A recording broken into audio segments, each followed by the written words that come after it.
Quelles sont les actualités cinéma et séries qu'il ne fallait pas manquer aujourd'hui? Bonjour à tous, c'est Mathéo et on se retrouve pour un tout nouveau récap, votre dose quotidienne d'actualités à ne pas manquer. Et on va directement débuter avec une excellente nouvelle, puisque la série For All Mankind de Apple TV+, vous savez cette série d'SF, a été renouvelée pour une 5e saison. Voilà, ça a été annoncé de la part de Apple TV+, et en plus de ça, parce que ça en soi c'est déjà une excellente nouvelle, on apprend également qu'une série spin-off est en préparation nommée Star City. Alors au niveau des informations qui ont été pour l'instant partagées, en fait cette série Star City apparemment va explorer un moment clé de l'histoire alternative de la course à l'espace, lorsque l'Union soviétique est devenue la première nation à envoyer un homme sur la Lune. Mais cette fois ça va explorer en fait l'histoire derrière le rideau de fer, montrant la vie des cosmonautes, des ingénieurs et des officiers de renseignement impliqués, parmi eux notamment le programme spatial soviétique, ainsi que les risques qu'ils ont pris pour propulser l'humanité vers l'avant. Un point de vue donc assez intéressant, même si là-dessus évidemment affaire à suivre, mais en tout cas pour les fans de cet univers, c'est clairement une excellente nouvelle. Et en parlant série, du côté cette fois de Netflix, là de nouveau très bonne nouvelle, le trailer de la saison 3, donc saison finale de Sweet Tooth a été dévoilé de la part de Netflix, et je rappelle qu'elle débarquera ce 6 juin sur Netflix, donc encore un peu de patience, mais si certains avaient adoré cette série, n'hésitez pas à vous manifester en commentaire. On reste dans les news séries avec également une très bonne nouvelle, même si ça avait déjà été plus ou moins confirmé, sauf que voilà, au moins c'est complètement officiel.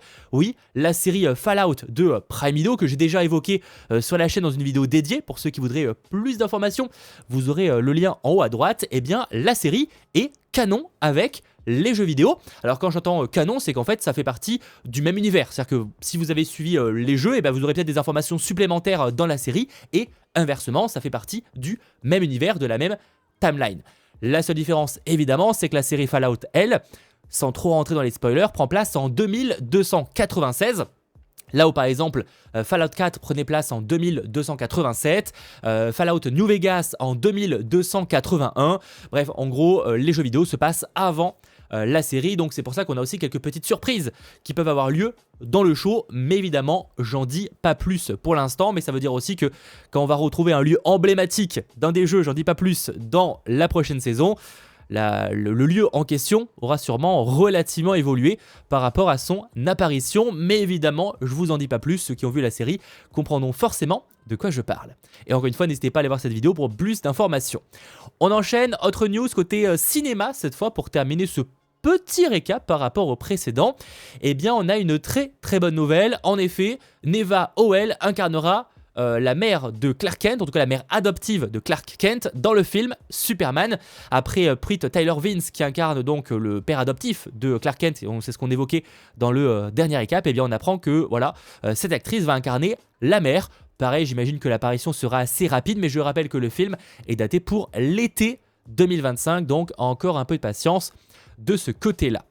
Et encore une fois, qui n'a pas grand chose à voir, si je puis dire, parlons de Martin Scorsese, mais pas que. Nous évoquerons aussi le cas d'un certain Steven Spielberg. Déjà par rapport à Martin Scorsese, on a plus d'infos sur ses 2 prochains films. Visiblement, il veut les tourner à la chaîne, peut-être aussi une question d'âge, histoire de gagner du temps, je ne sais pas, mais en tout cas, ces 2 prochains films se confirment. Apparemment, l'idée serait pour l'instant donc un film sur Jésus, on va y revenir, mais également un biopic sur Frank Sinatra. Donc ça, ce serait ces 2 prochains projets, si évidemment tout se passe comme prévu. Et par rapport au film Jésus, selon les informations, l'acteur Andrew Garfield, qu'on connaît évidemment pour ce rôle dans The Amazing Spider-Man, mais aussi dans plein d'autres excellents rôles, serait en pourparlers et devrait être envisagé pour l'un des rôles principaux dans le film. À voir si quel rôle il y aura concrètement, mais en tout cas il est envisagé. On a aussi Miles Teller, qu'on a pu retrouver dernièrement dans Top Gun Maverick, qui du coup est aussi apparemment recherché pour avoir un rôle dans le film, dont la production commencera dans l'année, avec apparemment un tournage donc en Israël, en Italie et en Égypte, si évidemment tout se passe comme prévu. Toujours côté news, cette fois plutôt une collaboration entre Martin Scorsese et Steven Spielberg. On apprend que ces deux-là vont produire une série télévisée nommée Cap Fear pour Apple TV+. Autant dire qu'on part sur une série qui à première vue peut être d'une grande qualité au vu de la collaboration, même si évidemment c'est pas les réalisateurs, mais ça reste très intéressant, sachant qu'en fait il s'agit d'un genre de film basé, enfin de série plutôt, basée sur un film réalisé en 1991 et en 1962, et notamment du coup dans la version de 91 réalisée par Martin Scorsese et produit par Steven Spielberg, d'où cette nouvelle collaboration.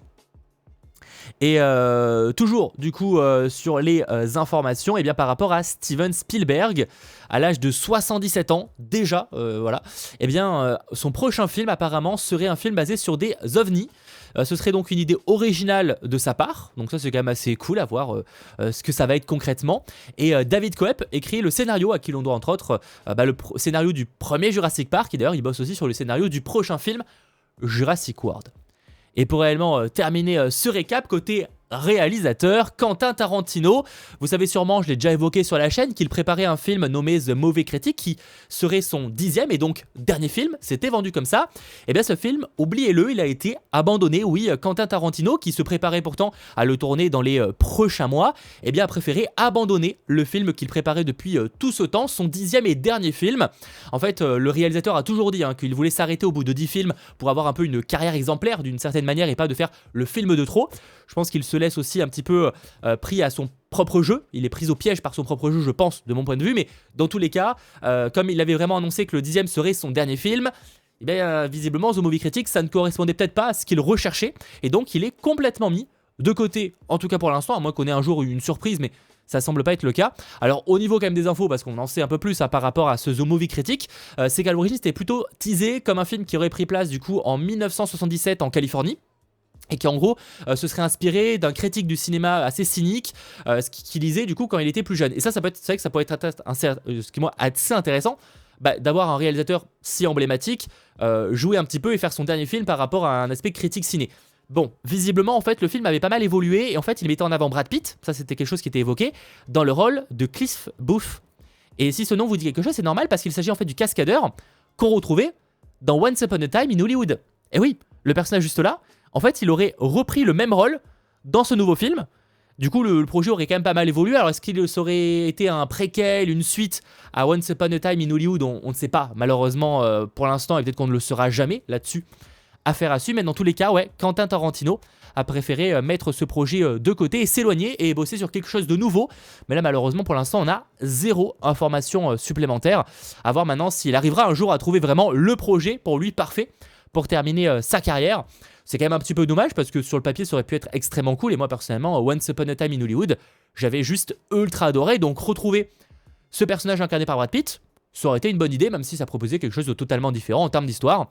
Mais malheureusement, voilà, c'est le choix fait par Quentin Tarantino. Évidemment, quand on aura plus de détails dans les prochains mois, prochaines années, eh bien, je reviendrai vers vous en espérant évidemment que ce récap vous ait plu. Et si c'est le cas, eh bien, n'hésitez pas à lâcher un petit pouce vers le haut, à vous abonner. Et je rappelle, pour toujours plus de vidéos, on aura une ici et ici. Allez, ciao tout le monde.